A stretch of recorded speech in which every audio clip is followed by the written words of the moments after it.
Hey everybody, welcome to Conversations in Anarchy. My name's Evan and I'm the marketing director of Anarchapulco. I've been living anarchy for over 20 years in various ways, exploring non-traditional relationships and communal living, entrepreneurialism and activism around some of the causes that we're going to be talking about over these next 12 weeks. I'm really excited that you guys are joining us here. So we've set up these Conversations in Anarchy as a way for all of us at Anarchapulco to build and support our community all year round. And it's important for us to be able to connect with other anarchists and to share our ideas and really break down the stigma behind the media smear campaign of the philosophy of anarchy. We're going to get into that a lot over these next 12 weeks. So here I'm joined by the other members of the Anarchapulco team, including Catherine, David, and Angel. So we're going to do a quick round of intros, and then we'll get into the meat of our meeting. So go ahead, take it away, Catherine. Hi, I'm Catherine Bleich. I'm the co-producer of this year's Anarchapulco. I also manage the Anarch Awakened stage, which is our health and wellness track. I'm an unschooling mom, I'm an activist, I run the homestead.guru, which is all about getting off the grid, decentralizing your life, and I am so honored to be here. Hey everyone, my name is David Rodriguez. I'm a community facilitator, and this will be my 6th year at Anarchapulco. So happy to be with you. And you might have been seeing my lives every week I've been doing for Anarchapulco at Facebook, and just discussing all the cool things happening in anarchy and freedom and voluntarism, maybe that you like that word a little bit better. And I've been working with John Taylor Gatto, the great school teacher of the year for 30 years he taught and exposed what's going on in the school system. So through his work and in business with him, helping get his work out to the world. Also the proud writer, along with Evan, of the Anarchist Guide to the Galaxy. And I just love freedom so much. And so I want to help facilitate this and help empower people worldwide, locally, inner and outer. And I'm so happy to be with all of you and this awesome team, including Angel. Hey, I am Angel. I am on the content team. I am also the editor of the Anarchist Guide to the Galaxy and the Anarchapulco blog. I am a lover of liberty, an unschooling mom, a political philosopher, and just really motivated to share in this idea of anarchism and what it can, and the ways in which it can grow us as a community.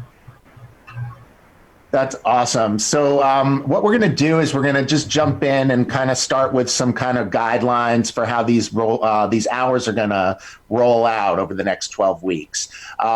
So we're doing these conversations here on Zoom, and we're really excited that you guys, so many of you have registered and that you're joining us. What's going to happen is, like, each week we're going to go through different topics that we talk about in our ebook, The Anarchist Guide to the Galaxy, and we're going to be exploring these things and talking to each other about them, and then asking for your guys' feedback and input, taking Q&A, and really just using these conversations as a chance for us to get to know each other. And we're all getting to know each other here. You know, it's really exciting to be part of this community. So we're going to try to keep these meetings to about an hour, depending on how many people are joining us and how many people want to ask questions and participate in the discussion. We may go occasionally a bit longer, but we want to keep it tight and keep the content on point. So our purpose here for Conversations in Anarchy is really building community. We want to get to know all of you because, as you know, Anarchapulco is an annual conference. It happens in Acapulco, Mexico every year in February. And the next one is going to be February 10 through 20, coming up in the year 2020. And we want, obviously, to get to know everybody here because we're going to be hanging out there and having a great time and doing it in person, right? So this is our chance for the next several months to really get to know each other so that when we get down to Anarchapulco, we are all friends already. We already have talked a lot and we can continue the conversations in person. So that's basically where we're coming from. We're going to start by talking about the principles of anarchy, and then we're going to take questions and comments near the end. If you have a comment, if you hear us saying anything resonates with you, sparks a kind of desire to participate, just drop a note into the chat and let us know that you want to say something. And we also encourage you to say hi in the chat and let us know where you're coming in from, just so we see kind of where everybody's coming from. Don't worry about being shy. You'll see some of our cameras are on. A lot of our cameras are off. It's really okay, whatever you're comfortable with, to be part of these conversations. And also, we're streaming these calls live onto various Facebook pages, including the Anarchapulco Facebook page and group. It's going out to my page, the Evan Talks page, and Catherine's page, the Homestead Guru. So if you happen to get locked out of the Zoom meeting because there's only 100 people max, and we already have, I think, over 100 people registered. So if you get locked out of the meetings, don't worry, just pop up one of those pages and you'll be able to watch, and you can still chat in your questions. So just a couple more things for me. We're going to ask that when you do converse with us, that you keep your questions and comments on point, so we can try to keep these meetings to an hour. And we're excited to get everybody's participation, but we also know when that opens up, it sometimes blows up. And so we want to keep everyone coming back every week, and if we have a 3-hour meeting, it might cause burnout, and then people don't want to come back the next week. So there's reasons why we want to keep it short. We want to keep people coming back and engaged. So we are proponents for nonviolent communication. You may not agree with everything you hear. You may vehemently disagree, which we hope that you will come in and be part of the conversation. But we just ask that you please remember, don't make it personal, no personal attacks. It's okay to disagree about ideas and still, go out and get a beer and smoke a joint after, and be friends. So we're all anarchists. We're all here to, explore these ideas and have a good time. We're not here to teach you guys anything. Like, we are exploring these ideas for ourselves, and we're super excited to hear your feedback on that. So this week, really briefly, we're going to be touching on the foundations of anarchy. So what does that mean? I'm going to show you just a slide or two here.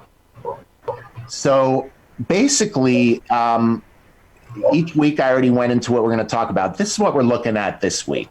We're going to talk about 3 major parts of anarchy. What is anarchy? And then that's going to go into statism, which is kind of what anarchy is the answer to.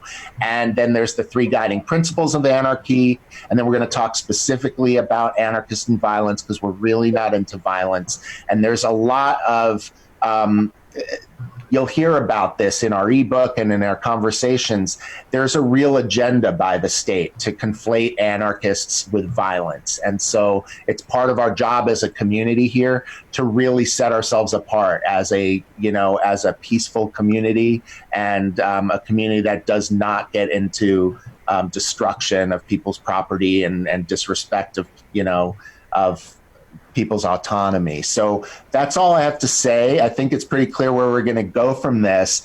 What I'd love to do now is to turn it over to Catherine and talk about the foundations of anarchy.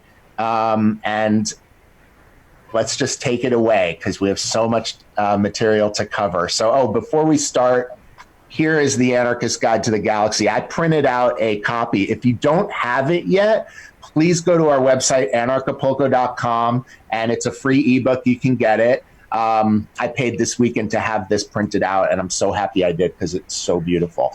But get your free ebook and, read it, and that's all I'm going to say. So let's get into this now, Catherine.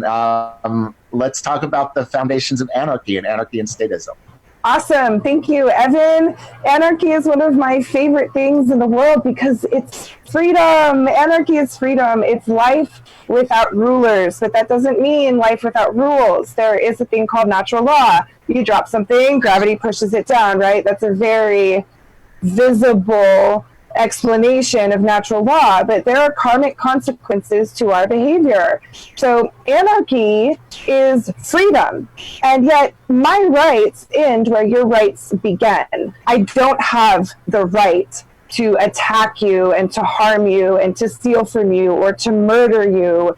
I don't have a right to do that. That is a very violent, contorted, twisted interpretation of anarchy. So when we're talking about anarchy, we're talking about freedom, respectful freedom. And when we're talking about statism, for those of you who may be new to this movement of anarchy, this applies politically, so does freedom, and this applies in the home. The state is someone who tries to come in and control other people. So you may see the state at large, global government, or in your country with your nation state, or your state government here in the United States, or your municipality, but you can also find it in your home. Who here grew up in a family of statism where there was violence or coercion or awful things happening inside your home? You can also find the state within yourself. And what I love about Anarchapulco is that we're exploring all levels of statism and all levels of freedom. We're exploring these concepts on the meta level and the micro level. So for me, I went through that process of raging against the state and then getting down into, municipal level activism and then getting into my family and gardening and homesteading. And now I'm at the point where I am trying to manage the state and the control freak within, because I'm finding it exists. And I'm a believer that once we become anarchists internally, we're able then to project that onto the world and create anarchy as a whole. So that's my summary of anarchy versus statism. I hope that makes sense. Wow, that was awesome, Catherine. Thank you so much. So, let's go to the next part, which David, what are the 3 guiding principles of anarchy? Can you talk about that, unpack those for us? Absolutely. So that was very beautiful, Kat. Thank you so much. Freedom is very easy. And what happens is we go through these state schools, we listen to the media, we listen to politicians, and they convolute what's confusing. The 3 principles of anarchy, in my opinion, is self-ownership principle, you own yourself. The non-aggression principle, you can't aggress against other people. And the self-defense principle. So I'm going to define those a little bit further, but it's number 1, you own your body and you own the property that you produce. So your labor is actually your property also. This is why the IRS and taxation and when they try to take your money is a completely immoral action. And then non-aggression, as Kat mentioned, your rights begin where ours start. Like you cannot aggress against other people or their property, because this flesh and blood that is, you see and that you are listening to or watching this video from is yours, right? And so I don't have a right to harm or steal your property or your body. And then self-defense is that if somebody is aggressing against your property or your body, you have the moral justification to defend yourself. So as it relates to those 3 principles, the question really is, who owns your body, right? So if you're exploring this for the first time, I didn't hear that. I often hear Jeff Berwick, the founder of Anarchapulco, say that question in his speeches, because that really is the meme that I think society is looking for. They're confused by politicians that try to say, well, you owe us this. And you might hear something about like the social contract, right? We'll talk about that later. But as a sovereign individual, right, you are created, whether you believe in God or evolution or nature, whatever, your father and mother came together and you were created, right? So when you're born, you don't have any obligations except these obligations that we get fooled into. And so this is how the kind of the rabbit hole of statism begins, is that we don't even know that we own ourselves, right? Like the physical example is that how much do you value your eyesight at, or the heart that's beating in your body, or the liver, or the right arm or left arm, like your physical person. Like if you couldn't put a price on it, what would it be?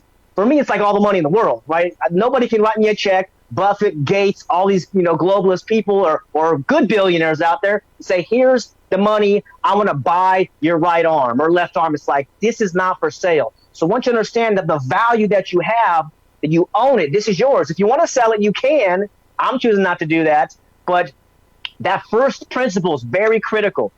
The second one is just as critical because then you respect other people, right? And this is why I get so passionate about the school system, which is so immoral. It harms the minds of children because the state uses coercion and intimidation to put those kids in the school system. A huge violation of the non-aggression principle.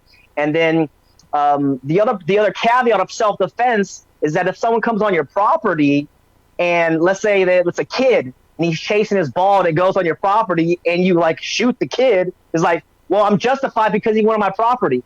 You are, but you got to use your own judgment. And so there are consequences, so if you're becoming a bully and not using reason or morality or peace and love, and you're just looking by the law, like everything is flexible except this is my flesh and blood, and the land is the land. But, you want to use as much as you can, wisdom in your applying self-defense. So we're at the time in history, as many of you know, if you're watching this, that the state is becoming out of control. So I hope it doesn't get to violence, but there are certain levels where we can discuss more details and facets of justifiable self-defense, physical self-defense. But I think civil disobedience is a great way. And we'll touch on these in the future. So I want to hand it off to Angel, and maybe you're going to talk a little bit about the non-aggression principle because I just kind of touched on that, and I think we can go a little bit deeper if you'd like. Yeah, for sure. So like Evan said earlier, a lot of what we hear in the media and a lot of the portrayals of anarchy and anarchism is of violence, but it really is counter to what we as anarchists are advocating for. So one of the principles is the non-aggression principle, and this is the idea that you cannot be the one to initiate violence against anyone. So if you aren't initiating violence and no one is initiating violence against you, you're in a state of peace. The only way that can change is if someone makes the decision to be violent. And so when you're thinking about how to organize society and what kinds of things you are going to do as an individual and then as a group, you really have to think about how you will confine yourself, what kinds of actions you're going to confine yourselves to. And so any valid organization is going to confine itself to acting peacefully with other people. Well, then people will say, oh, actually, one reason, this is really the most important, beyond just what I think is the most obvious, that I own myself, the next most important idea to me is non-aggression. We all have this idea of who we are. And if you ask most people, hey, are you a violent person? Do you believe it's okay to hit your neighbors or your friends? Most people will say no. I've asked this question to many people, and invariably the answer is no. We teach our kids not to hit for any reason, and so I like to start there in conversations, in political conversations, before we get into how we build the roads and and how we defend ourselves against foreign nations. I like to start from that point. Who do you think you are? What do you believe? Are you a violent person? And so once we establish that most people don't believe themselves to be violent and don't think it's okay to go hit people, then we can start talking about how we attain the things we want to attain, how we meet the goals we want to meet. A lot of times people will throw their hands up, right? They recognize that violence isn't the answer, but then they go, well, but then how do we do this? And that's where you see violence come in, is because it's an easy answer. And I think a lot of people use it when they're feeling hopeless, helpless, they don't know what to do. And our job as anarchists are to help them understand that there are so many things that you can do. So the very first thing I say to people when they recognize that violence is not right, and they go, well, they do that, throw your hands up in the air, what do we do? I say, the very first thing you can do is never to be a part of it. Never to find yourself on the side of advocating for the initiation of violence. And so know that when you say, I want regulation, what you're actually saying is, I want to use the violence of the state to stop people from doing things. And then even beyond that, you're saying, I want to use the violence of the state against nonviolent individuals to pay in order to provide this regulatory structure. And so again, ask yourself, do you want to be that person in the interaction? so also, because it's a little bit confusing. People don't know that the government is using violence. They don't really connect with taxation as violence, that regulations are violence, that anything that the state is doing, it's doing based on violence, which is interesting because they try to paint anarchists as violence, but every single thing that they do is based on violence. But so step aside, push the state away and ask yourself, how can I change things? And that first way is, yes, making sure that you're never on the side of advocating for violence against other people. And if you do that, if everyone in the world did that, we would be okay. But if you want to go further, there are so many organizations, there are so many communities. Find a way to fit yourself into some sort of a structure, some sort of an organization that's doing something that you care about, right? We're not saying that you can't. So if you care about the environment, if you care about climate change, right? We're not here to say that, no, that's not valid. Care about those things, but then find ways to organize with people who care about those things and peacefully come up with solutions. That's what humans are. We adapt. That is, yeah, that's such a good point right there, Angel. And it leads back to kind of what we're doing here today in a weird way, because when I first came on as the marketing director of Anarchapulco, one of the first things I did was reach out to people in the community who had come to the festival, because I still haven't been there. It'll be my first time this year coming up. So first I wanted to find out, okay, really let me hear what this is all about from people who don't work here, who actually just go there, and simple questions. And some people who are on this call even were super nice and generous with their time. And the questions were simple, why do you go? Why do you go back? How many times have you gone? What are you getting from being there? And what are you looking to get at future events? And the overwhelming answer that everybody gave me was community. Everybody values the community and was super excited to meet friends and like-minded people at prior Anarchapulcos. And we realized that there was so much of what we all care about and talk about that wasn't really existing in a way that would allow people to come together and bond over a specific set of messages, over a specific philosophies. And so that's why we got together as a team and we wrote this book, and we're doing this Zoom series so we can explore these things further. So I'm super excited and motivated and inspired by everything that the three of you are sharing about the philosophies of anarchy. I'm wondering if there's anyone in the audience yet that has a question or has a comment, to go ahead and pop that into Slack. Into the chat. One of my questions are, we have so many channels that we send each other messages on, right? I'm like, which one are we using for this? It's the Zoom chat. Okay. So I have a question. Let's say that there's a bunch of anarchists that go to a protest, and we're going to get into statism and protest permits and the right to march and all of that stuff in future things anyway, because everything we touch on is going to unpack all of those issues. Well, why do we need a permit to go and meet our friends and march? But we'll get into that. But let's say that there is a peaceful protest and a march, and a lot of anarchists are there. And let's say that there's some anti-anarchists in the group. They're either put there by statists who want to make anarchists look violent, or they're actual not like-minded people who may call themselves anarchists, but they're actually just vandals and kind of criminals. How do we as a community, because here's what I see. I'm looking at risk management for our community as it grows. Our last festival this year in Acapulco, I think, had over 2,200 people, and we're expecting over 3,000 people in the 2020 event. And so as our community grows, I think it's only natural that anarchy is going to have a spotlight shined on it, and there are going to be people out there who are looking to conflate our peaceful group with all of this other non-peaceful nonsense that's going on. And we are in a broken society, and there's a lot of people out there protesting, some not in peaceful ways. So we understand why they're angry.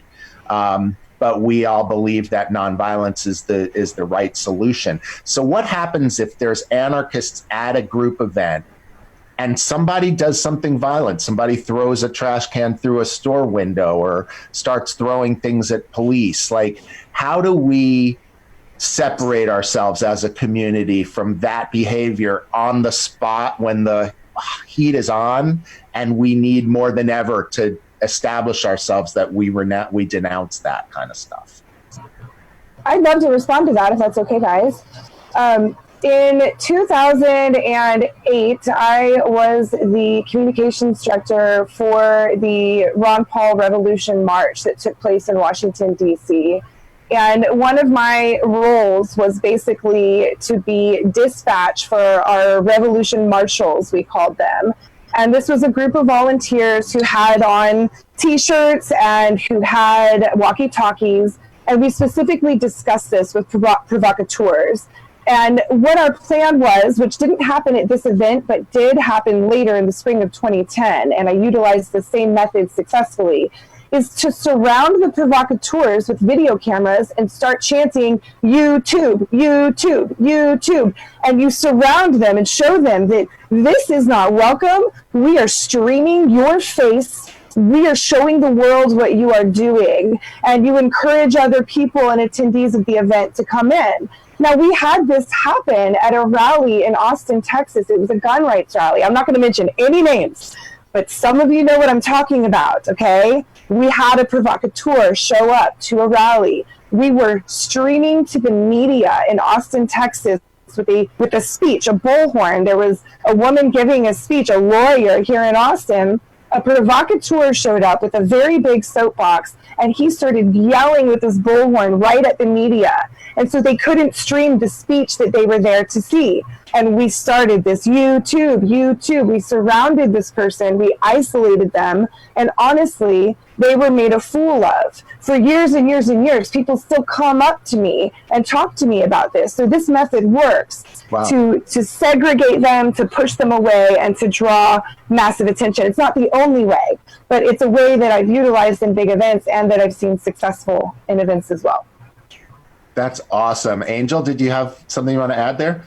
Yeah, I think it's also about amplifying our own peaceful voices. A lot of, like you said, a lot of people don't know any anarchists. They don't know what it means. And I think the more that people meet anarchists, the more they'll realize that we're just normal people. So it's one of the reasons, I mean, I could call myself any number of things, and I don't necessarily like labels, but I love telling people I'm an anarchist. I feel like everybody should meet an anarchist who's normal, who's like hanging out in the grocery store with the kids and, you know, and taking their kids to the park and just doing sort of the normal things that people do, because then there's a respect for you, and then they can separate the actions of some members of a group from the group overall. And I know the point is that these people aren't really part of the group. It's always going to be hard for people to discern that, but just knowing that that isn't what anarchism necessarily is really going to help us to combat that sort of stuff. You know, thank you so much for joining that. And I see a question coming in from the group. It was asked privately, but let me put this out to the group because this is a really good question. What happens if somebody wants to be violent against the state? That's just like, okay, great, you're into nonviolence. What if we want to be violent against the state? I do want to take that because it's part of that whole violence and anarchist. Like, you can be a principled anarchist and use violence in self-defense. You were talking about that, David. You have a right to do that. The question really is, what are you trying to accomplish? And are you going to accomplish your goals by being violent against the state? Because you could make the argument that you're acting defensively. And in some situations, it really does make sense to act defensively. If your life is in imminent danger or someone else's life is in imminent danger and you have to take a stand against the state, then you should do that. And there are whole movement, and there are some people who maybe it makes sense in certain circumstances, but I think especially where we are right now with anarchy and being linked to violence, I don't think that it helps the goal overall. And violence is something that you engage in when you feel hopeless. You don't have to feel hopeless. We're building a great community of people who are doing really awesome things. That's a really good point, too. It's possible that anyone who wants to be violent against the state today may have less reason to do so in 12 weeks after we dive deep on this. Catherine, did you have more you want to jump back in on that, Catherine? Yeah, I did. I think that if you behave violently against the state is going to twist that and manipulate that. They own the media, right? So look at the Bundy thing, how they tried to control that situation. What works is allowing them to be violent against you so that the world can see the violence. If you're really trying to make a statement, look at Gandhi, look at these peaceful, look at Jesus Christ, okay? I mean, you want to talk about a peaceful anarchist who walked the walk and showed the world the violence of the state. That is exactly what happened. And his story has been told by millions and millions and billions of people, right? So if you really want to show the violence of the state, you don't put it on display by being violent against them, because you're not going to win. You're not going to win by being violent. They have all the toys, they have all the sound cannons and the, infrared stingray, whatever. Like, I mean, they will destroy you. That's what will happen. And if they don't destroy you, they will put you in a CMU unit in, Des Moines, Illinois, and they're going to, keep you in a cage in solitary confinement and torture you. I mean, that is what happens. Ultimately, if those of you know the story about Schaefer Cox, I mean, he was put in prison for a thought crime and has been there for 12 years, okay? This is not being violent. This is talking about violence, the potential for violence. If the state were to come in and do such and such, how would we defend ourselves? This man had an FBI informant in his circles and was put in a cage, sentenced for 26 years, kidnapped in front of his children, okay? So, this is real. You don't want to mess with that. So if you're talking about that or thinking about that, all you are going to do is harm the movement, harm the cause, and harm yourself, harm your family, harm everyone you know. You don't win with violence against the state. David. Let me comment on that too. Yeah, so the state is violence, right? So we got let's say there's some little militia, like you mentioned, Schaefer Koch, poor gentleman, right? He had maybe a few hundred or more people, whatever. The state is the bully. They are the thug. And I've been thinking about this for a long time too. And so I've been came across a guy named Gene Sharp. God bless his soul. He's still like a minarchist statist, but he talks about civil disobedience. He's in the same conversation with Gandhi, with Martin Luther King. And the philosophy is that the state is here on top of these pillars of support. So if we can remove the pillars of support, the state collapses. And so going forward, I think anybody who wants to initiate violence against the state, as you mentioned, Kat, they are confused. You would not want to have, like Mike Tyson punch out, right? Little Mike Tyson against some huge bully. But we have to be strategic and understand, our vote matters in terms of our economic, decisions, our time decisions, our energy decisions, not the poll booth, the voting booth, in my opinion, right? They have controlled media, controlled the whole political process for Ron Paul. And so to initiate violence, it's justified. I mean, think about it. If your kid gets kidnapped by the CPS, what are you going to do? Wouldn't you want to just pull out some weapons and defend yourself? And you wouldn't be morally justified. However, they're going to have 20 guys in black, tanks running down the streets coming after you. And they're going to use the media and the newspaper and everything else and say, well, they pulled out a gun. And of course, they put the flag, on their uniforms and they put it on the news. And then you get turned around. So I think as anarchists, voluntarists, we've got to think strategically, understand this is a long-term thing. The state, as Etienne de la Boétie Square says, the state is intergenerational organized crime.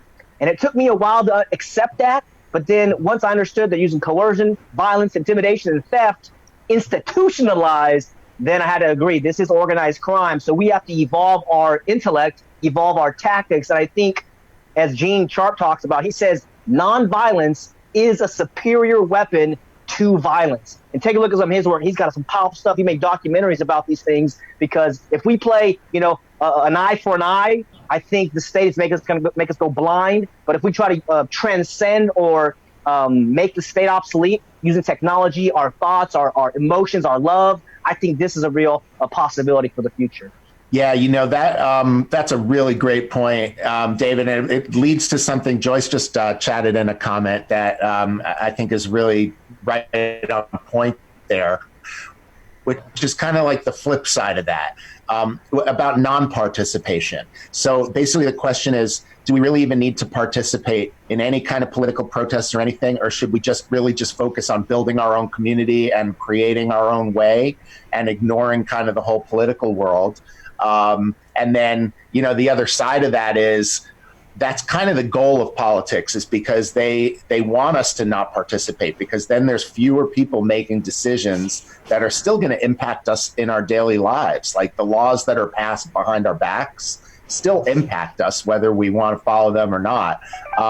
So that's why I think Ron Paul kind of comes in and he's kind of involved. He's like, libertarians are basically about getting the government out of people's lives. But in order to kind of make that happen, you kind of have to get in there and, talk about your philosophy and try to pass laws that kind of maybe undo some of the overly restrictive stuff. So it's a really interesting thing that we're touching on here, which is how do we evolve? And it leads to the actual theme for Anarchapulco 2020, evolve. How do we evolve as individuals and as a community and as, different from a group of 20 people to a group of 20 million people? How do we evolve so that we can create and co-create the world that we want to live in? Who wants to take that on? I'm happy to respond to that. I think that every person is at a different place in their journey at a different time. I think that political organizing is really important for certain people at certain times in their life. For me, I needed the Ron Paul revolution. I needed to become a delegate to the RNC and work my way up to St. Paul, Minnesota, and find out, oh, I'm an extra on a TV set. I don't actually have a voice here. Like, I had to learn in person. And then I had to go and attend events like Anarchapulco. Before Anarchapulco existed, I was attending the Porcupine Freedom Festival. It's where I met Angel. And it came to me that I was an anarchist at the event while giving a rant on stage because I was so upset and so heartbroken about the political process with Ron Paul. I gave it my all. I cashed out my 401k. I got laid off from my job because I was so distracted with Ron Paul. And I went all in, okay? All in. And I was devastated. And without that devastation, without crashing so low and just questioning, what is reality and what are the fundamental constructs of our society, and do politics matter, and does my voice matter? Where does my voice matter?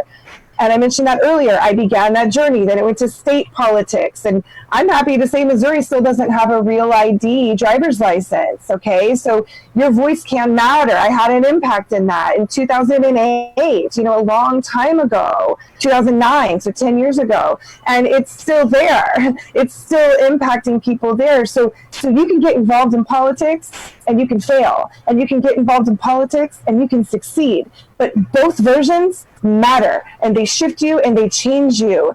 And, then I went through my whole super homesteading thing, and now I'm living in a converted school bus, and the things I care about have shifted and evolved, and I really care about health, and I care about wellness, and I care about meditation and my personal sovereignty in a way that I would not have evolved to had I not gone through that experience with the Ron Paul campaign, had I not gone through that experience of politics in action, the nitty gritty, dirty, staying up till 3 a.m, waking up at 5 a.m, putting on my suit and marching through the halls of the Missouri State Capitol. Like, if I hadn't done those things, I wouldn't be where I am today. So I think there's value in all the different ways of protesting, of organizing, of changing your own life. But sometimes what's right 10 years ago is not what's right now. And that's what happened for me. We evolve, we change, we grow. So my answer is all of the above are needed at different times for different people. And as I soften up and go inward, I need people out there rallying against the state and getting really mad and waking other people up, because that's what woke me up, right? And it's just this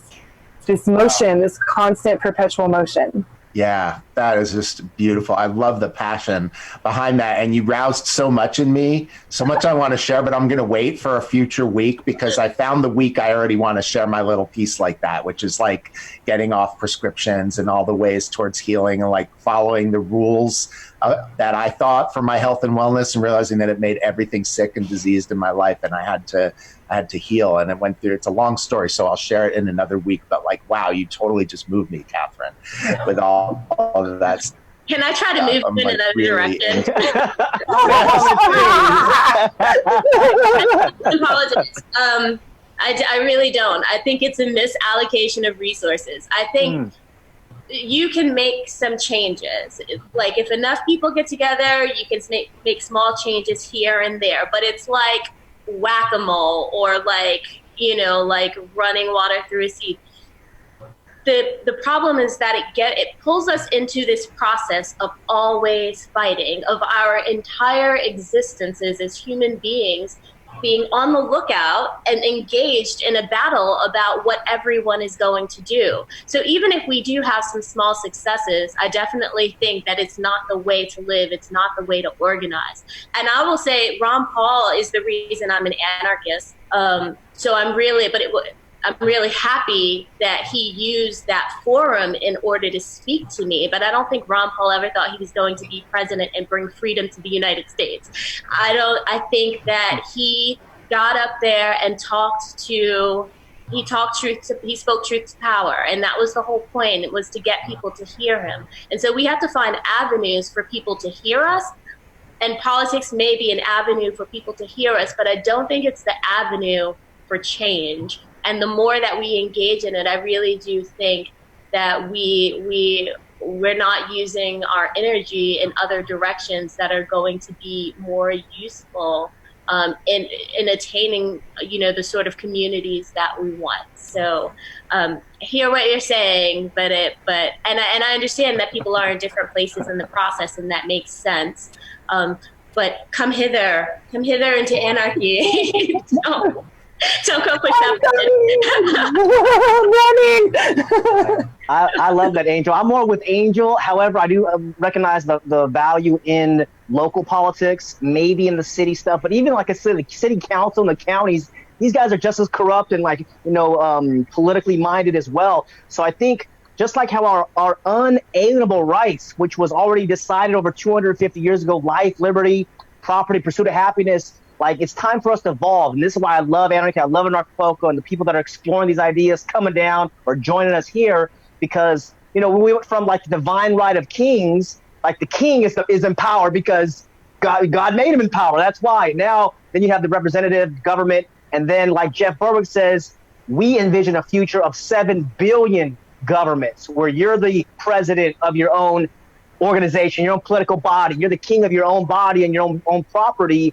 And I think that's what's hopeful for me moving forward, despite, like the champion in Colorado.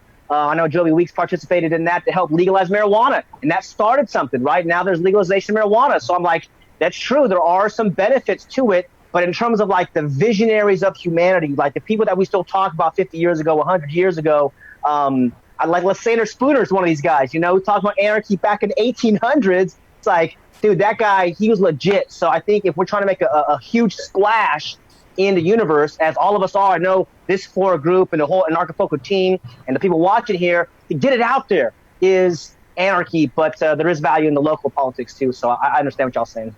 There's something came to mind as I'm listening to all this, which is, I forget who made this original quote, but start before you're ready.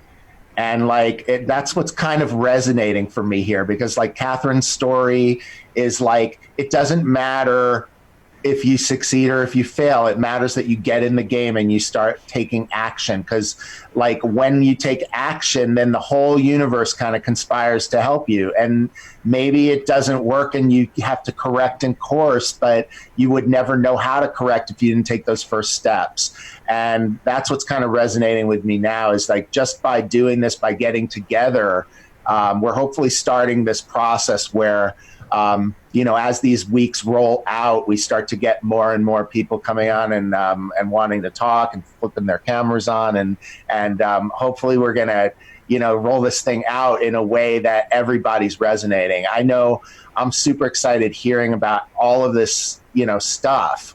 And it makes me question, makes me want to ask more about this anarchist community, And so, David, in your weekly Facebook Lives that you've been doing, let's talk about like that a little bit. Like how does these general principles filter down into the actual event at Anarchapulco? Obviously, we have speakers and we have workshops, but like for people who are brand new here and have never been to an event, can you just shine a quick light on how some of these topics get explored kind of when you're there? Well, I mean, this year is going to be the best ever, but as it's been in the past, like it's holistic, right? This is the thing. So for me, when I'm doing the Facebook Lives and like looking for, freedom in the news and what's relevant to freedom, it's everything. It's health freedom. It's educational freedom. It's financial freedom. It's communication freedom. Everything is one. And so how it's, I think, relevant for some of the people, like for me, as I'm still evolving and trying to expand and become, a better human being, is when I see news, for sure, like all the mainstream media, I'm like, this is just propaganda from their mega corporations, right? This is not like real. But when I see independent journalists and people with like, 2 or 3 sources cited, I'm like, okay, that's trustworthy news, right? That's something I actually can consider as something to apply to my own knowledge base and my own thinking processes. But for Anarchapulco, what's awesome is that you're free. So this like hotel, I think there's room for maybe 2,500 or 2,000 guests there or something. But it's like a little village this is going to be 10 days. So you can come in the beginning, the middle, and the end for the 10th or the 20th. But like you're just meeting all these free-minded people. And there's hippie people, and there's cryptocurrency people, and there's technology people. It's just everything, like a village of just free-minded people. And what I was thinking about the other day was like, how you have your buddies, they're like your bowling buddies you go bowling with, and then you have maybe your hunting buddies or your sewing friends or your baking friends or whatever. This is like your freedom friends. And so with that foundation, you're free. Like you mentioned, you can smoke a joint, you can have a beer, whatever else you're going to participate in. As long as you're not violating someone else's rights, you're free. I mean, it's like the dream of humanity. And so it's the vision, it's the North Star, in my opinion, of where humanity wants to go. They just don't know it exists. So this is why we're having this conversation. And I want to meet all you people out there because, like, I can't do it all. Nobody can do it all. So like we're planting seeds and we're meeting other people. So it's just a village. And the last part, I'll hand it off here, was the community aspect of it. I think the future is doing some intentional community where there's like application process or an entry process. And it's like, I'm not going to violate people. I'm not going to harm people. I understand I own my body, because the state is like harming so many people. And I'm in the like Northern California metro area. It's bad, man. Like I'm in like the concrete jungle and you guys are all spread throughout the world. But like to have a community where people understand morality, basic morality, regardless of the badges that people wear, the political titles, nobody has exceptions, including President Trump or Senator Warren or whoever, Pope, the Queen, all these, they're human beings and they don't have special rights. And understanding that is so inspirational for me. And so this is like known by many of the people, and not everybody in the community in Anarchapulco knows this, but some people come for crypto. Some people come for the health, and it's a continual educational process that it's just 0 to none, second to none, numero uno. It's one of the most exciting places. And so this is why we're doing this. So that's how it relates to the community there. Awesome. Thank you so much, David. Yeah, for anyone who's watching this call, who's on this call, if you haven't been to our website yet, anarchapulco.com, you're going to want to go there not only to just get your Anarchist Guide to the Galaxy, your free ebook, but check out the videos all over the website. Look at the page called Testimonials. There's a page called Sponsorship. And those you're going to see people's videos with recaps from the prior years, and you'll see cameras on the ground. It'll give you a really, really great feeling for what it's like to be there. Really encourage you to go and check that stuff out so that as these weeks continue, we get a more and more kind of palatable feeling for being there, because this is all about getting to Acapulco in February and blowing this shit up huge. So that's why we're so excited to be here. Does anyone have any questions, comments? Anyone want to chime in, add anything else from the four of us or anything? because we're coming up on the hour. We've covered a lot, but we definitely have time to take some feedback from the community.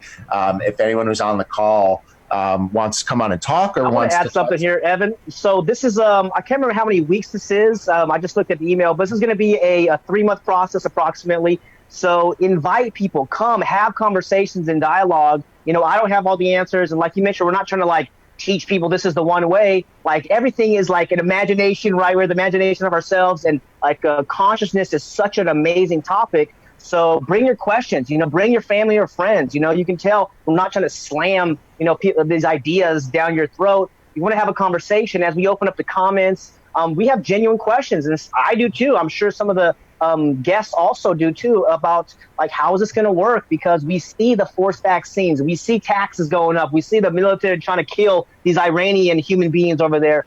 And it's not okay. It is not okay for people to be doing this when these ideas exist. So bring the family and friends, join us every week, because it's just going to keep getting better, you know? And I mean, Angel's a powerful person. Catherine is, Evan is, the people behind the scenes you can't even see. I mean, the team that's been assembled this year is, I'd say, really strong and like powerful humans, man. Like seriously, we're putting something together, and this is the digital community. So some people might not be able to come, so join us here. But highly recommend you do come. But just have questions, comments, feel free. And like Evan's doing a great job hosting, he'll open it up, and we can continue to have the dialogue.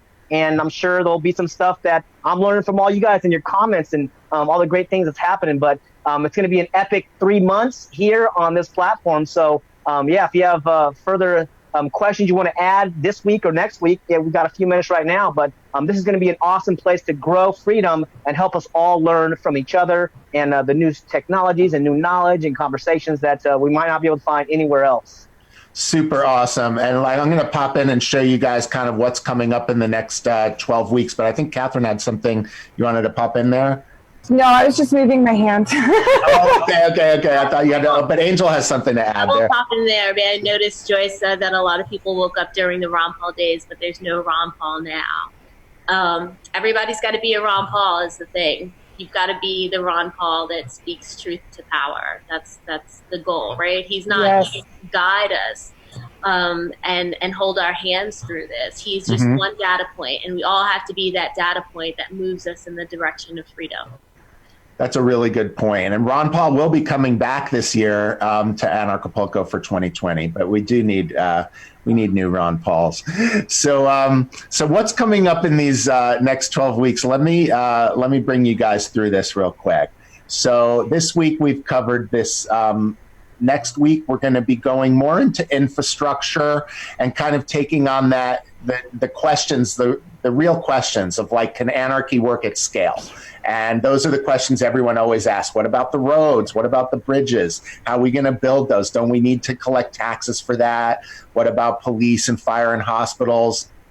Doesn't there serve a purpose for everyone to contribute into a system? So we're going to unpack all of that next week, and I think it's going to be really fascinating. From there, we're going to move more into statism. We're going to cover war and safety and security, borders, countries, international policy.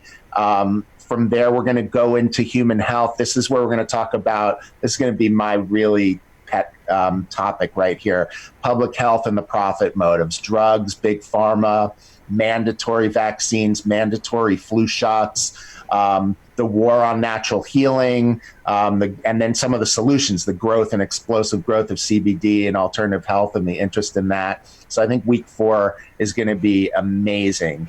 We may have to go longer on that week. We're going to get into the education system. I know David's going to have a lot to share on this, which is the education system, the indoctrination, homeschooling versus unschooling. Catherine's going to have a lot to share on that too, and Angel as well. I mean, these are just, as we roll these weeks out, we're just going to get more and more juicy, you guys. We're going to touch on like conspiracies and fluoride and chemtrails and all of that good stuff. Then we're going to drop into guns and anarchy and guns and the right to self-protection. That's going to be in week 6. We'll talk about issues like the Second Amendment and public safety, gun-free zones and mass shootings. We're diving deep, you guys. So we hope that These topics are going to be meaningful to everybody. We know they are to us. We're going to talk about in week 7 the financial systems, banks, money, crypto, financial autonomy. Then we're going to move more into solutions, the healthy lifestyle. We're going to talk about GMOs and food safety, organics, vegetarianism, veganism, processed foods, yoga, healthy lifestyle. So week 8's going to be great in terms of positive light and shining light on all that stuff. Then we're going to go deep. We're going to get into the abortion conversation in week 9 and talk about personal autonomy from a bunch of different perspectives. That's going to be a really hot topic. So we hope that we'll have 8 weeks of violent communication skills building up. So when we hop into the really hot topic stuff, we'll be super respectful with each other. Week 10, we're going to talk about sexual relationships in anarchy. We're going to talk about consent. Consensual is sexy. We'll cover traditional, alternative, polyamorous relationships and stuff like that. And then in week 11 and 12, we're going to talk about the solutions and joining the freedom movement and meeting other anarchists and different resources for us as a community. And then week 12, we're going to go all about Anarchapulco 2020. We'll get deep into the speakers, the workshops, what's happening at the main conference, what's happening at the Dollar Vigilante conference. We're going to talk about the events, the VIP dinners, the pre and post event retreats. We're going to have special offer for the Zoom attendees at the very end. So that's basically where we're going with this, with these 12 weeks. And we're super excited that everyone's on board. And so just remember to go to Anarchapulco to get your free Conversations in Anarchy ebook. And I want to just, for me, I'm going to close off now and then turn it back to Angel and Catherine and David. But I am going to just say thank you, everyone, for joining for this hour. It's been an amazing kickoff to our Conversations in Anarchy series. So that's me, Evan Kopelson, saying goodbye, and can't wait to see you guys next week. But we're not hanging up yet. I'm going to let Angel, Catherine, and David say their goodbyes, and then we'll see you guys next week, same time. Awesome. I'm going to say goodbye with a very short story from Anarchapulco 2019. Ron Paul had just finished this speech. Maybe it had been about 30 minutes, and I'm walking down a corridor looking off to my left at this beautiful beach, and I noticed there are 4 or 5 people standing around. There's a little bit of excitement, and I turn to my right, and Ron Paul is standing right beside me, and I was able to just walk up and shake his hand. It was like the most cool thing, and I mean, I've been to a lot of his talks and everything. It's the coolest thing ever. Thank you so much. I'm so glad to be a part of this, and so glad to be part of this entire anarchist community. Well, guys, I'm Catherine. I'm so honored to be here with you all. I want to remind you that the event is taking place in February from the 10th to the 20th. We have pre and post event retreats taking place. There's ceremonies going on at night. There's all sorts of workshops you can take.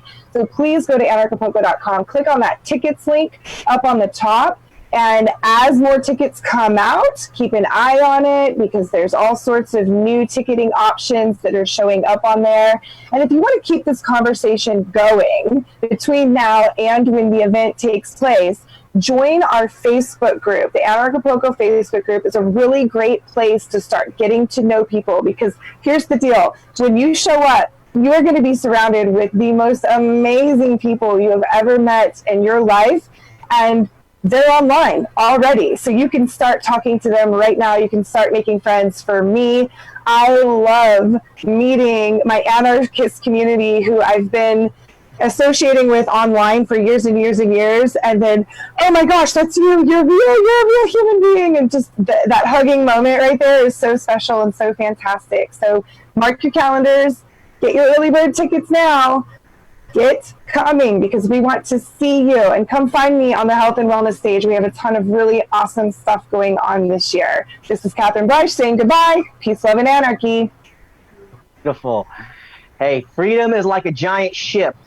And when you turn the wheel, it doesn't automatically go. it's a slow turn. And so anarchy is helping shift humanity, and we're just pounding away. More events are popping up. Hopefully you'll start an event in your local city, wherever you're from. But this is the main event in February. And so freedom is the issue of our lifetime. We want to be free from slavery of our mind, of our bodies, of our finances. And this conversation is going to continue. I'm so happy you're joining us in these conversations every week. As Catherine mentioned, join us on Facebook. We're on Instagram, on Twitter, all the platforms, on YouTube. Join us. You are a part of the visionary humans who are taking humanity to the next level. Thank you, everyone, for joining us. Evan, thanks for hosting every week. And we're going to see you guys next week, same time, same place. And thank you guys who are tuning in on our Facebook pages, to Ray Victoria, to Henza, some of our friends in our community that are on our different channels. We see you. We love you. Thank you guys for joining us. Next Tuesday, 4 p.m. Pacific, we'll be doing this again. So we'll see you there. Thank you so much. Signing off. Right. See you guys. Freedom Worldwide. See you next week. Peace.